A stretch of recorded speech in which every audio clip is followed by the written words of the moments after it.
Selamat pagi anak-anakku kelas 5 SD ITS Syafiyah. Ketemu lagi sama Ustazah Fauzia. Hari ini kita akan belajar tentang KN1.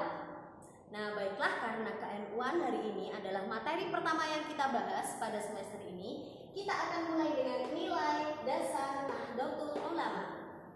Dan sebelum kita mulai pelajaran kita, marilah kita buka dulu dengan bacaan basmalah. Bismillahirrahmanirrahim. Sekarang dipersiapkan catatannya. Catatan yang kemarin Ustazah minta menulis dari ringkasan yang Ustazah beri. Dipersiapkan?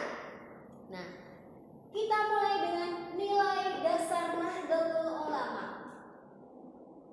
Poin pertama di sini ada Ahlus Sunnah wal Jamaah. Kira-kira apa sih Ahlus Sunnah wal Jamaah? Kita sudah sering kan dengar Ahlus Sunnah wal Jamaah? Aswaja. Ini sudah sangat familiar di pendengaran kita, ya enggak? Aswaja. Nah, sebenarnya aswaja ini apa? Ahlus Sunnah wal Jamaah ini apa? Dilihat bukunya masing-masing.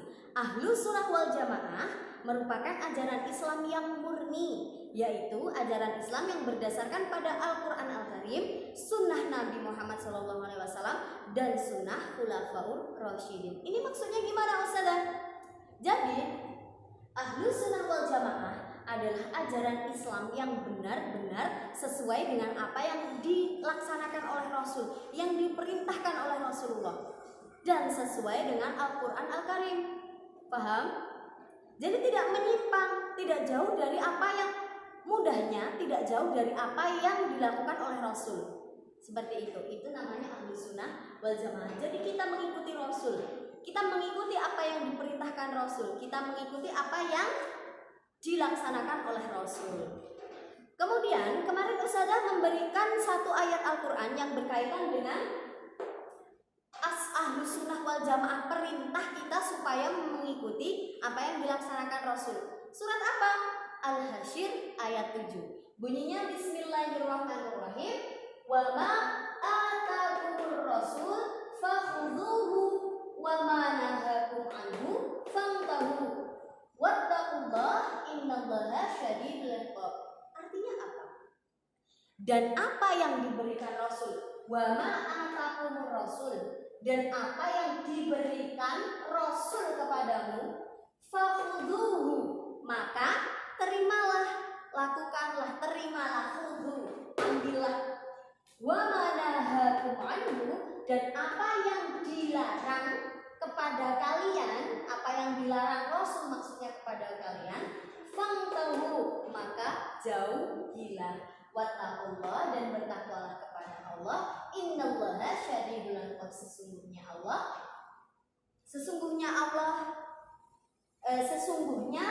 Allah sangat keras hukumannya. Syadid, sangat keras, al-iqab, hukuman dari Allah. Seperti itu.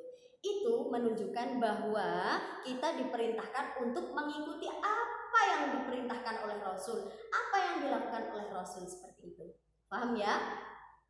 Nah, kemudian di sini poin pertama, di nilai dasar Nahdlatul Ulama ada usaha NU dalam mempertahankan aswaja. Usahanya NU, usahanya Nahdlatul Ulama dalam mempertahankan aswaja apa saja? Yang pertama, usaha Nahdlatul Ulama diarahkan lebih banyak pada penyelamatan ajaran mazhab Imam 4. Jadi begini, Nahdlatul Ulama itu menghadap Raja Abdul Aziz bin Abdurrahman As-Saud.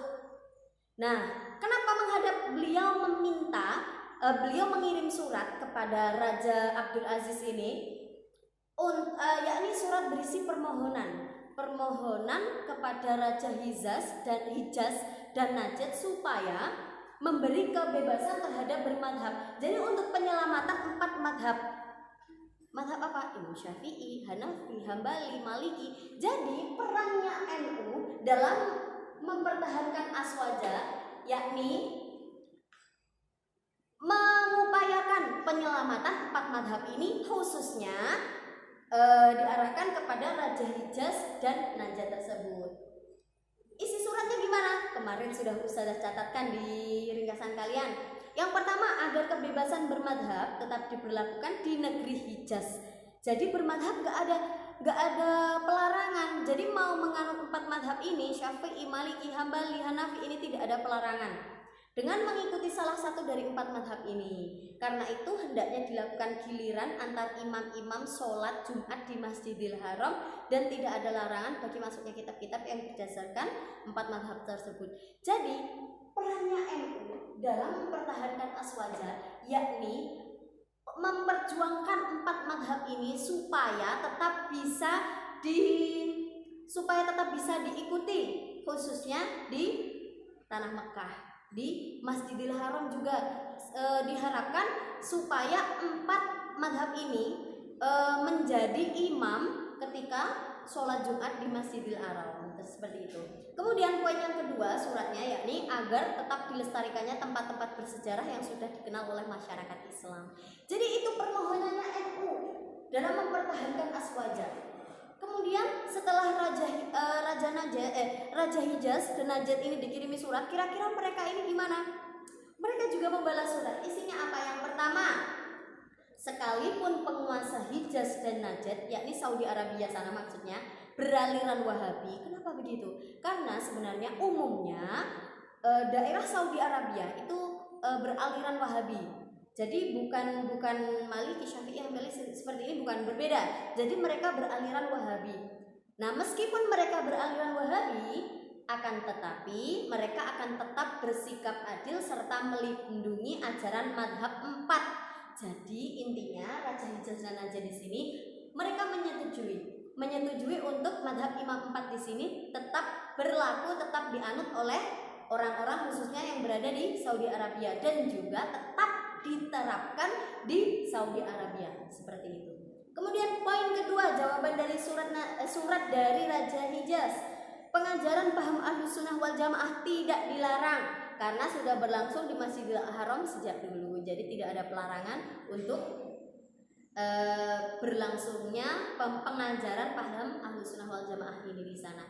Poin yang terakhir, yang ketiga, yakni tidak ada larangan bagi para peziarah ke tempat bersejarah di sekitar Hijaz dan Najd, terutama ke makam Nabi, makam Uhud, dan makam para sahabat dibagi. Jadi ketika tadi Nahdlatul Ulama mengajukan untuk dilestarikannya tempat-tempat bersejarah tadi, Raja Hijaz dan Najd tadi menyetujui memperbolehkan umat Islam untuk berziarah, seperti itu. Nah, itu poin yang pertama, usahanya NU dalam mempertahankan. Kemudian yang kedua, ada usaha NU dalam melestarikan ajaran aswaja. Kira-kira usahanya apa untuk melestarikan loh ya? Nah, biasanya orang NU itu melaksanakan kegiatan Lailatul Ijtima. Ayo, ada yang tahu Lailatul Ijtima? Lailatul Ijtima itu kegiatan rutinnya orang NU. Kegiatan ini biasanya dilaksanakan tanggal 15 bulan Komariah. Acara Lailatul Ijtima dimulai dengan membaca sholawat badar, sholat goib untuk orang-orang NU yang sudah wafat yang meninggal pada bulan itu. Jadi kan karena itu 1 bulan sekali, orang NU siapa saja yang meninggal dunia itu biasanya dicatat, kemudian bersama-sama disolatkan goib, seperti itu. Nah, pesan utama yang disampaikan dalam ceramah agama adalah ajaran agar warga NU selalu berusaha memahami, menghayati, mengamalkan ajaran Ahlus Sunnah wal Jamaah. Itu di kegiatan Lailatul Ijtima, seperti itu. Kemudian poin yang ketiga, di sini ada usaha NU dalam mengembangkan ajaran aswaja. Usaha NU mengembangkan. Nah, setelah tadi kita mempertahankan, melestarikan, poin yang ketiga yakni mengembangkan aswaja. Kira-kira apa usahanya? Usaha NU dalam mengembangkan. Yang pertama, banyak sekali kegiatan yang dilaksanakan NU untuk mengembangkan ajaran aswaja. Yang pertama seperti ada ceramah. Ceramah yang disampaikan ketika Lailatul Ijtima. Jadi ketika Lailatul Ijtima selain sholawatan, kemudian sholat gaib dan lain sebagainya, ada juga kegiatan ceramah. Untuk apa ceramah di sini? Untuk memberi pemahaman kepada warga NU tentang agama, juga masalah-masalah sosial, pendidikan, ekonomi, banyak sekali. Gak cuma ceramah tentang agama. Kemudian juga mengadakan acara istighosah kubro. Nah, biasanya orang NU sering istighosah kubro. peringatan Hari Lahir NU, Harlah NU. Nah, ini biasanya banyak sekali kegiatan-kegiatannya. Ada lomba-lomba, ada cermat, ada karya tulis ilmiah, ada banyak sekali lomba yang biasanya dilaksanakan ketika Harlah NU. Kemudian ada juga mengadakan kegiatan dakwah yang berupa ceramah, kemudian dibentuk kajian-kajian, halakoh, diskusi, seminar, dan lain sebagainya tentang NU. Kemudian ada juga meneliti kitab-kitab. Apa sih ini meneliti kitab-kitab? Seperti menerbitkan buku-buku pelajaran tentang agama seperti buku yang kita pelajari sekarang. Ini adalah salah satu usaha NU dalam mengembangkan ajaran Aswaja. Jadi biasanya buku-buku ke-NU-an seperti ini dipergunakan oleh sekolah-sekolah khusus yang biasanya berpahamkan Ahlussunnah wal Jamaah. Terus kemudian ada muatan lokal ke-NU-an di situ. Kalau kayak gitu di pondok-pondok pesantren banyak sekali yang membutuhkan buku ke-NU-an seperti yang kita pelajari saat ini. Itu adalah salah satu usaha NU dalam mengembangkan Aswaja seperti itu. Nah, sekian untuk pelajaran kita pada pagi hari ini. Apabila ada pertanyaan, silahkan disampaikan pada Ustazah. Kita tutup dengan bacaan hamdalah. Alhamdulillahirabbil alamin. Wassalamualaikum warahmatullahi wabarakatuh.